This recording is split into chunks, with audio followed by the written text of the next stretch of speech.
नमस्कार, आप देख रहे हैं IBC 24। मैं हूं आप सभी के साथ रचना नितेश। बुलेटिन में बहुत बहुत स्वागत है आपका। बुलेटिन की शुरुआत करेंगे बड़ी खबर के साथ। आपको बता दें कि असम दौरे से सीएम भूपेश बघेल वापस लौट चुके हैं। एयरपोर्ट से सीधे अस्पताल पहुंचे सीएम भूपेश बघेल और वहां जाकर घायल जवानों से उन्होंने मुलाकात की है। बता दें कि 13 घायल जवानों का इलाज इस वक्त रायपुर के एक निजी अस्पताल में जारी है और ये तस्वीरें भी आप देखिए। रायपुर वापस पहुंचने के बाद सीएम सीधा अस्पताल पहुंचे और उन्होंने घायल जवानों से मुलाकात की। इसके पहले स्वास्थ्य मंत्री टी.एस. सिंहदेव भी अस्पताल पहुंचे थे, उन्होंने भी मुलाकात की थी और ये भी कहा था कि जवानों का हौसला अभी भी बुलंद है। इसके साथ ही सीएम भूपेश बघेल ने डॉक्टर से मुलाकात कर जवानों का हालचाल जाना है, बेहतर उपचार के लिए निर्देश भी उन्होंने दिए हैं। तो 13 घायल जवानों का इलाज इस वक्त रायपुर के अस्पताल में जारी है। सीएम भूपेश बघेल असम के चुनावी दौरे को रद्द करने के बाद रायपुर पहुंचे और रायपुर पहुंचने के बाद सीधा सबसे पहले वो अस्पताल पहुंचे। यहां घायल जवानों से उन्होंने मुलाकात की। इसके साथ ही जो डॉक्टर्स उनका इलाज कर रहे हैं उन डॉक्टर से भी मुलाकात की, उनके हालचाल के बारे में जाना। इसके साथ ही कुछ निर्देश भी दिए गए हैं। तो घायल जवानों से मुलाकात की है सीएम भूपेश बघेल ने।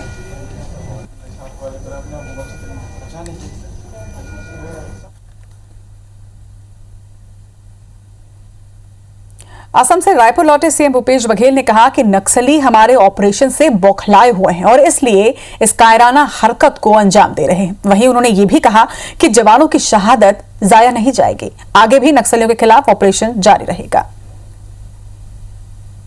हमें जाके कैंप स्थापित करना था और इससे वो बहुत बौखलाए हुए थे। ऐसे स्थिति में वो छुप के वार किए, लेकिन हमारे जवानों में भी डट के मुकाबला किया। ये मुठभेड़ नहीं हुई है, ये इसको युद्ध कह सकते हैं। जो जवान शहीद हुए हैं उनको मैं नमन करता हूँ, उन पर हमें गर्व है कि बहुत बहादुरी से वो लड़े और घायलों को लाए। लेकिन वहीं नक्सलियों को भी भारी नुकसान हुआ है। जो हमको जो सूचना मिली है वो 4 ट्रैक्टर में घायल और उसके डेड बॉडी को ले जाने के लिए 4 ट्रैक्टरों का प्रयोग किया और उसके बाद उसकी गतिविधियां सीमित हो जाएगी। ये उसकी बौखलाहट है और हमारा ऑपरेशन रुकेगा नहीं।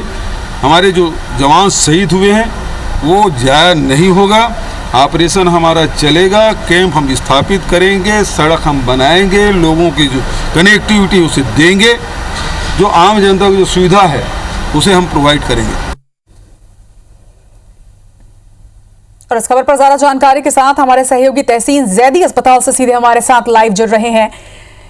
तहसीन, असम दौरे को रद्द करते हुए सीएम भूपेश बघेल वापस रायपुर पहुंच चुके हैं और रायपुर पहुंचने के बाद सबसे पहले वो अस्पताल पहुंचे घायल जवानों का हालचाल जानने के लिए। क्या अपडेट इस खबर पर?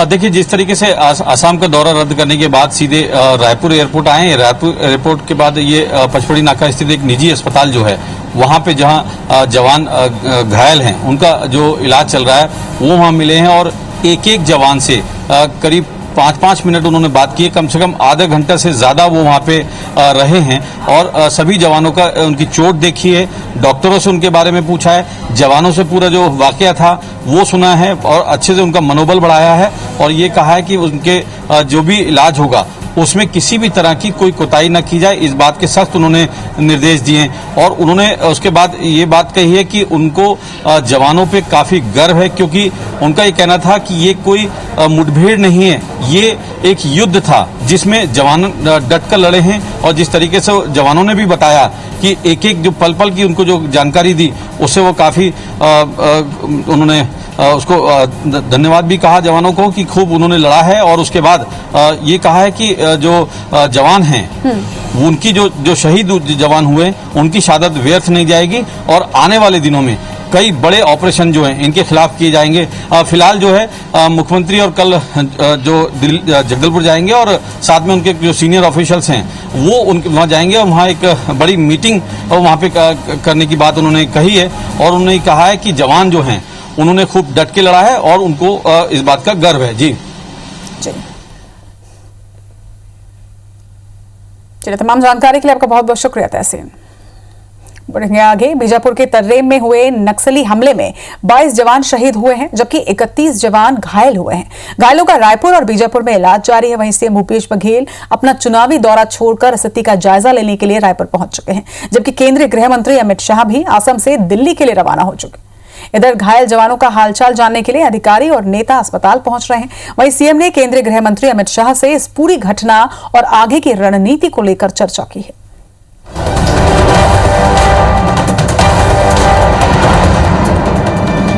साल के सबसे बड़े नक्सली हमले की ये भयावह तस्वीरें हैं। तस्वीरें बता रही हैं कि बीजापुर सुकमा की सीमा पर जंगलों में हुई मुठभेड़ कितनी भयानक थी। 22 जवानों के शव बरामद हो चुके हैं, जबकि घायलों की संख्या 31 पहुंच गई है। शहीद जवानों में एसटीएफ के 6, टीआरजी के 8 और सीआरपीएफ कोबरा के 8 जवान हैं। तो जिस एक फॉर्मेशन से हमारी सारी टीमें वापस आ रही थी, उस टीम पर जब एकाएक बहुत जोरों से यूबीजीएल के राउंड्स आने लगे तो थोड़ा सा ये लोग हतप्रभ हुए, लेकिन उसके बाद इन्होंने अपने एचई ग्रेनेड्स लॉन्च करके उनको कंट्रोल किया, उनके एम्बुश को तोड़ के आगे बढ़े। जा करके फिर से इसको रिव्यू करेंगे, रिव्यू करके ये देखेंगे हम लोग कि इन्होंने अपनी स्ट्रेटजी में क्या चेंजेस लाए हैं, जिसको हम किस तरह से काउंटर करें कि इनके ऊपर हम फिर से भारी पड़ सकें। उनके परिवारजनों को और देश को इतना विश्वास दिलाना चाहता हूं कि जवानों ने अपना खून जो देश के लिए बहाया है वो व्यर्थ नहीं जाएगा। हमारी लड़ाई और मजबूती के साथ और मक्कमता के साथ और तीव्रता के साथ इन नक्सलियों के खिलाफ चालू रहेगी और हम इसको परिणाम तक ले जाएंगे। सुरक्षा बलों को इनपुट मिला था कि नक्सली कमांडर हिड़मा अपने गांव पुअर्ती के पास नक्सलियों के साथ छिपा हुआ है, जिसके बाद उसे घेरने के लिए फोर्स जंगल में घुसी। लेकिन इसी बीच नक्सलियों ने एम्बुश में फंसाकर पहाड़ी से फायरिंग शुरू कर दी। दोनों तरफ से घंटों गोलीबारी चलती रही। हम इस समय मौजूद हैं जो कल मुठभेड़ हुई थी उसके ग्राउंड जीरो पर। आपको दिखाना चाहेंगे, ये टेकलगुड़ा गांव है, सुकमा जिले का टेकलगुड़ा का गांव है, जहां पर नक्सलियों ने हमला किया। ये एक जगह है जहां पर 6 शहीद जवानों का शव पड़ा हुआ है। यहां से लेकर आगे तक जो तर्रेम का रूट है वहां तक काफी सारे शव पड़े हुए हैं इसी तरीके से जमीन पे ही। अब हम पहुंचे और यहाँ देख रहे हैं कि यहाँ पर 6 बॉडी जवानों की, शहीद जवानों की पड़ी हुई है।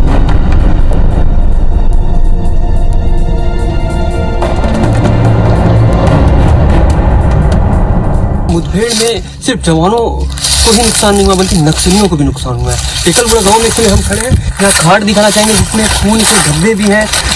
ऐसा प्रतीत होता है कि इन्हीं घाटों में, घाट के माध्यम से जो घायल नक्सली हैं उनको लेकर नक्सली आगे बढ़े हैं। आगे आपको दिखाना चाहेंगे कुछ और जगहों पर घाट देखने को मिल रहा है। इससे अंदाजा लगाया जा सकता है कि किस तरीके से नक्सलियों को भी इस पूरे मुठभेड़ में नुकसान का सामना करना पड़ा है। बताया जा रहा है कि यूबीजीएल, रॉकेट लॉन्चर, इंसास और AK-47 जैसे आधुनिक हथियारों से लैस नक्सलियों के हमले के बाद जवानों ने भी जमकर मुकाबला किया, जिसमें कई नक्सली भी मारे गए। एक महिला नक्सली का शव बरामद हुआ, जबकि दूसरे नक्सलियों के शव और शहीद जवानों के हथियार नक्सली अपने साथ ले गए। 2 शहीद जवानों के शव शनिवार को ही बरामद हो गए थे, जबकि बैकअप पार्टी के सर्चिंग ऑपरेशन में आज 20 शव मिले। एक्चुअली जो हमारे पास फिगर थी उसमें 23 का आंकड़ा आ रहा था, जिसमें 2 डेड बॉडीज अपने को कल रिकवर हो गई थी। आज सुबह अर्ली मॉर्निंग से अपन सर्च ऑपरेशन लॉन्च कर रहे हैं उसी घटनास्थल पे। तो अभी सूचना जो मिल रही है कि उन्होंने करीब 20 डेड बॉडीज लोकेट की हैं। इवैक्यूएशन का काम चल रहा है अभी। घायल जवानों में से जो गंभीर थे उन्हें हेलीकॉप्टर से रायपुर लाया गया, जबकि माइनर इंजरी वाले जवानों का बीजापुर में ही इलाज चल रहा है। घायल जवानों का हालचाल जानने सुरक्षा अधिकारी और मंत्री अस्पताल पहुंचे। हमारे जवान भी जबरदस्त मुकाबला किया है और जहां एक और हमको नुकसान हुआ है, हमारे जवान शहीद हुए हैं, वहीं नक्सलियों की भी छक्का छुड़ाने का काम हमारे जवानों ने किया है। ये लड़ाई रुकेगी नहीं, ये नक्सली अपने अस्तित्व की आखिरी लड़ाई लड़ रहे हैं। ये सरकार पूरी असम में लगी है, छत्तीसगढ़ से लेना देना नहीं। पहला कर्तव्य होता है हम वहाँ पहुँचे, वहाँ के फोर्स का मनोबल मजबूत करने का काम करें। इतनी बड़ी घटना हो गई है, कोई एक भी नेता, कोई एक मंत्री वहां तक नहीं पहुंचा। ये अजीब स्थिति है। तो ये इच्छा शक्ति का अभाव सरकार में दिखता है। चाहे नारायणपुर घटना हो, चाहे बीजापुर की घटना हो, इससे साफ जाहिर होता है कि नक्सलियों का दोहरा चरित्र उजागर हुआ है।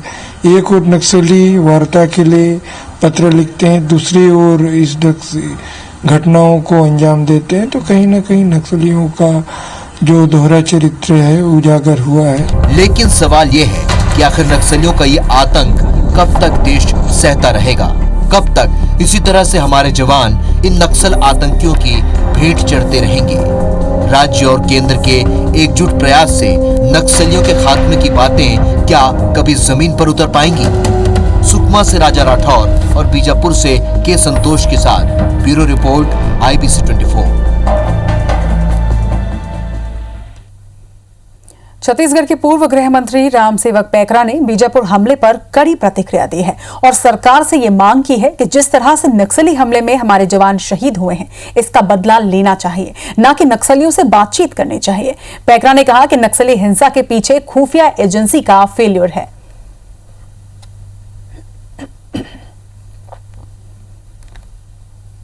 जहाँ पर 700, 600, 700 जहाँ नक्सली वहाँ पर भ्रमण कर रहे हैं, जंगलों में घूम रहे हैं, वहाँ हमारे पुलिस के जवान 50-100 लोग अगर जाएंगे, निश्चित है कि कहीं न कहीं चूक तो हुई है।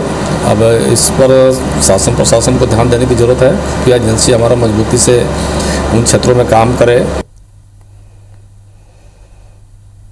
बीजापुर नक्सली हमले में 22 जवान शहीद हो गए और इन्हीं में से एक STF जवान गरियाबंद के भी थे, जिनका नाम सुखराम फरस था, जिन्होंने नक्सलियों से लोहा लेते हुए अपने प्राण न्यौछावर कर दिए। जैसे ही उनकी शहादत की खबर उनके गांव मोहदा पहुंची, पूरे गांव में मातम पसर गया। वहीं लोगों ने उनकी शहादत को नमन किया। शहीद जवान के घर जिले के पुलिस अधिकारी पहुंचे और परिजनों को सांत्वना भी दी। आपको बता दें कि सुखराम के घर में उनकी पत्नी और 1 साल का बेटा है। 3 भाइयों में वो दूसरे नंबर के थे। वहीं पूरे जिले को सुखराम की शहादत पर गर्व है।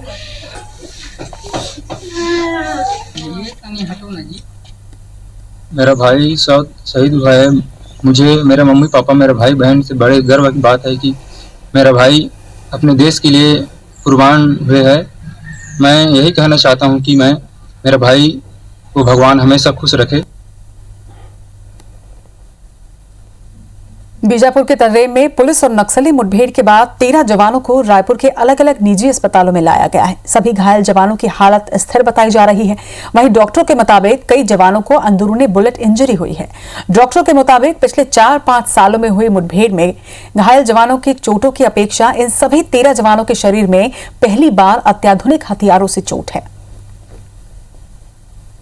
यहाँ पे बात करते हैं रामकृष्ण केयर के जो संचालक है, जो उनका इलाज कर रहे हैं, डॉक्टर संदीप दवे से, कि उनसे किस तरीके की इनको इंजरी हैं और अभी तक उनकी स्थिति कैसी है। देखिए, करीब कल और आज को मिला के अगर हम देखें तो 9 जवान आ चुके हैं और कल जो जवान आए थे उसमें एक जवान के हाथ में उसकी खून की नस बहुत ही गंभीर रूप से चोट लगी थी, जिसका रातों रात ऑपरेशन करके खून की नस को वापस जोड़ा गया है और अभी तक के तो उसका हाथ सही काम कर रहा है। आगे भी उम्मीद करते हैं कि हाथ सही रूप में काम करेगा। एक के पेट में चोट है, जिसका ऑपरेशन हमने कल के लिए रखा हुआ है। एक के जो शोल्डर होता है उसमें चोट लगी है। जो आज 6 जवान लाए गए हैं उनमें 2 जवानों के पेट में चोट है और बाकी के हाथ या कूल्हे में या इस प्रकार की चोटें लगी हुई है, जिसमें अभी जांच चल रही है। सारे जवान स्टेबल हैं। उम्मीद है कि सब खतरे के बाहर रहेंगे। आप काफी सालों से जो घायल जवान है उनका इलाज कर रहे हैं, कई तरह की चोटें आपने देखी हैं, तो अभी जो देखी हैं किस तरीके की चोट सामने आई है? देखिए, एक ही चीज़ बोल सकता हूँ कि पुराने जो आते थे, जब आते थे आज से 4, 5, 6 साल 7 पहले जो आते थे जवान, उनकी जो चोट रहती थी उसमें ऐसा लगता था कि रॉ वेपन्स ज़्यादा यूज़ हो रहे हैं। अभी जो लग रहा है कि वो या रॉ वेपन्स या होममेड वेपन्स लगते थे, अभी जो लग रहे हैं वो ये लग रहे हैं कि ये high technologically well advanced equipments हैं जिनसे कि इनको चोट लग रही है। ये थे रामकृष्ण केयर के संचालक डॉक्टर संदीप दवे, जो बता रहे थे कि जो घायल जवान आए हैं सभी जवानों के जो चोट है वो पिछले अगर जो मुठभेड़ों की अगर बात करें उसमें इंजरी की बात करें तो उसकी अपेक्षा इस बार जो जवान आए हैं उनके जो शरीर में जो चोटें हैं वो काफ़ी हाईली वेपन्स, जो ऑटोमेटिक वेपन्स की चोटें यहाँ पे नजर आई हैं। और जिस तरीके से सभी जो जवानों की जो स्थिति है वो स्टेबल बताई जा रही है। कैमरामैन लखन शर्मा के साथ तहसीन जैदी, IBC 24 रायपुर। कोरोना संक्रमण की रफ्तार को देखते हुए रायपुर जिला प्रशासन ने दुकान खुलने का समय सुबह 6 बजे से शाम 6 बजे तक के लिए तय किया है। इस आदेश के लागू होने का आज पहला दिन था, लिहाजा शाम 6 बजते ही पुलिस और जिला प्रशासन के वरिष्ठ अधिकारियों के नेतृत्व में एक टीम पूरे दलबल के साथ राजधानी की सड़कों पर उतरी। पूरी कार्रवाई का जायजा लिया हमारे संवाददाता राजेश राज ने। शाम के 6 बजे हैं और जिस तरह से रायपुर प्रशासन ने कहा था कि 6 बजते ही दुकानों को बंद करा दिया जाएगा, ये देखिए पूरी टीम है, पुलिस और जिला प्रशासन की पूरी टीम सड़कों पे उतरकर बंद करा रही है। गोल बाजार से ये ड्राइव शुरू हुआ और अभी जी रोड पे हैं सभी लोग यहाँ पे। किस तरह से भारी पुलिस बल के साथ में इस बंद को कराया जा रहा है। अधिकारी हमारे साथ हैं, उनसे बातचीत भी करेंगे हम। सर, व्यवस्था बताएं सर, कैसे इम्प्लीमेंट कर रहे हैं?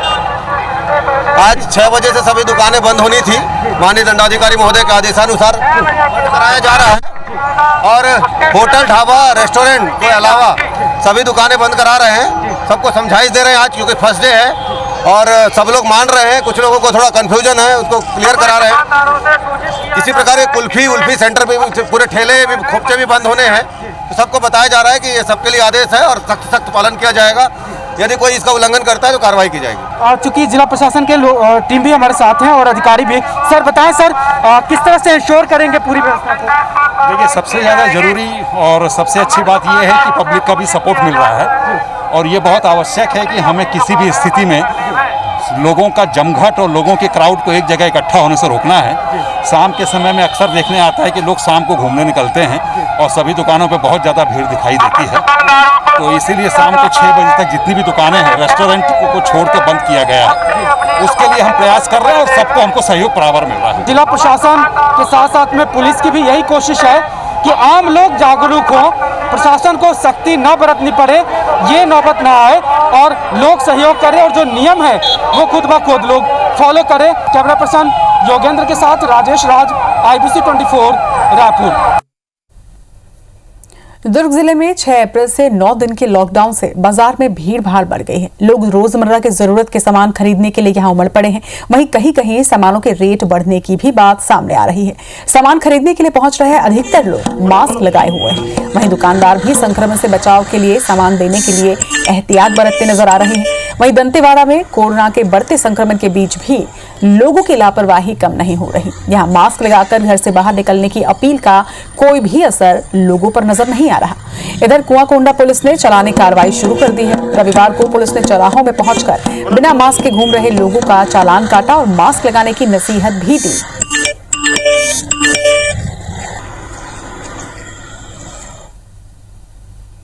दुर्ग जिले में कोरोना संक्रमण के बढ़ते मामलों के बीच BSc और JNM की छात्राओं ने अब अपनी सुरक्षा के लिए विरोध करना शुरू कर दिया है।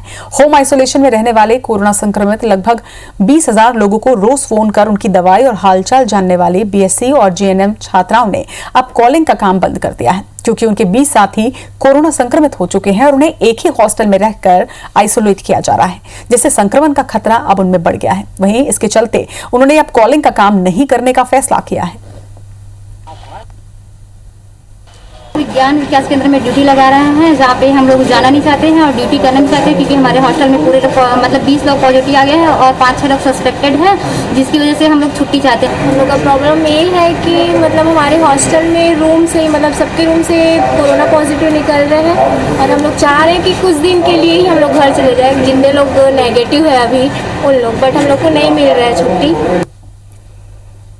छत्तीसगढ़ में कोविड-19 की परेशानी के साथ साथ अब महंगाई ने आम आदमी को हलाकान कर दिया है। खाद्य तेल की कीमत पहली बार 2,000 रुपए के पार जा चुकी है। रायपुर के अलग अलग बाजारों में तेल 2,000 से 2,500 रुपए तक कीमत मिल रहा है। वहीं किराना सामानों की कीमतों पर गौर करें तो आलू, प्याज समेत सभी खाद्य सामग्री लगभग महंगी हो चुकी है। महंगाई का तड़का इन पर लग चुका है। वहीं बेहतर क्वालिटी में दाल और दलहन की ज्यादातर वैरायटी 100 रुपए के पार है। डूमर तराई थोक बाजार से लेकर गोल बाजार में भी यही आलम है। 70-80 रुपए में बिकने वाले काबुली चना 100 रुपए के पार हो चुके हैं। इसी तरह बेस्ट क्वालिटी का राहर दाल जो कि 80 से 90 रुपए बिक रहा था, वो बढ़कर 90 से 110 रुपए तक पहुंच चुका है। दाल दलहन की नई फसल के लिए ग्राहकों को नवंबर तक का इंतजार करना पड़ेगा। कुछ सामानों में बढ़ोतरी देखने को मिल रही है। तेल है जैसे, और दाल है, लगभग पूरे अनाजों में नहीं है। दाल और तेल प्रमुख का अभी थोड़ा सा तेजी है। उसका कारण ये है कि तेल की जो तिलहन की जो उपज है हमारे देश में, उसकी जो उत्पादन है वो बहुत कम है। हाँ, थोड़ा फर्क तो कोविड के भी कारण है, क्योंकि बहुत से संस्थान जो हैं और कृषि उत्पादन जो है वो थोड़ा सा प्रभावित हुआ है कोविड के कारण। इफेक्ट बराबर पड़ ही रहा है। सबसे ज़्यादा इफेक्ट तेलों में पड़ा है। तेलों में करीब 1200-1300 हज़ार रुपये के आसपास जो है एक पीपे के अंदर बढ़ोतरी हुई है। और दालों में भी, अनाजों में भी थोड़ा सा है, आलू प्याज में भी है, मतलब ज़रूरत की चीज़ में भी बढ़ोतरी दिख रही है। इधर राजनांदगांव की चिखली पुलिस ने एक ट्रक से 34,47,000 रुपए का अवैध गुटखा बरामद किया है। पुलिस को सूचना मिली थी कि एक ट्रक संदिग्ध अवस्था में ग्रामीण इलाके से गुजर रहा है। पुलिस ने इस ट्रक का पीछा किया और रोककर तलाशी ली, जिसमें भारी मात्रा में बोरियों में भरा गुटखा पाउच था। जब इसे लेकर ट्रक ड्राइवर से कागजात मांगे गए तो उसके पास कागजात नहीं थे। पूछताछ में वो सही जवाब भी नहीं दे पाया, जिसके बाद ट्रक को जब्त कर लिया गया है।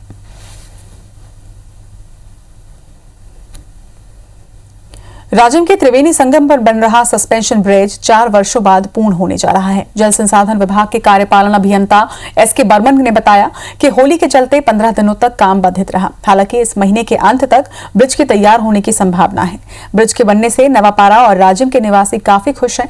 बता दें कि बरसात में त्रिवेणी संगम में पानी रहने से भक्तों को संगम के मध्य स्थित श्री कुलेश्वरनाथ महादेव के दर्शन नहीं हो पाते थे। भक्त मंदिर के समीप नदी तट पर ही पूजा अर्चना कर वापस चले जाते थे। इसे देखते हुए पिछली सरकार ने राजिम के पंचेश्वर नाथ मंदिर से नवापारा के लोमस ऋषि आश्रम तक सस्पेंशन ब्रिज का निर्माण शुरू किया था, जिसका एक सिरा कुलेश्वरनाथ महादेव मंदिर तक पहुंचता है। बता दें कि छत्तीसगढ़ में रायपुर के महादेव घाट के बाद दूसरा सस्पेंशन ब्रिज अब राजिम की शोभा बढ़ाने को तैयार है। ये बड़े गौरव की बात है हमारे अंचल के लिए, खासकर नवापारा राजिम के लिए। जो कुलेश्वर महादेव और राजीलोचन मंदिर के बीच यह जो एक कड़ी जुड़ी है लक्ष्मण झूला के रूप में, इसके लिए मैं बहुत बहुत बधाई और आभार प्रकट करता हूँ। दूसरा सस्पेंशन ब्रिज है, दूसरा लक्ष्मण झूले के रूप में पहचाना जा रहा है। एक महादेव घाट रायपुर और दूसरा हमारा नवापारा राजिम के बीच में।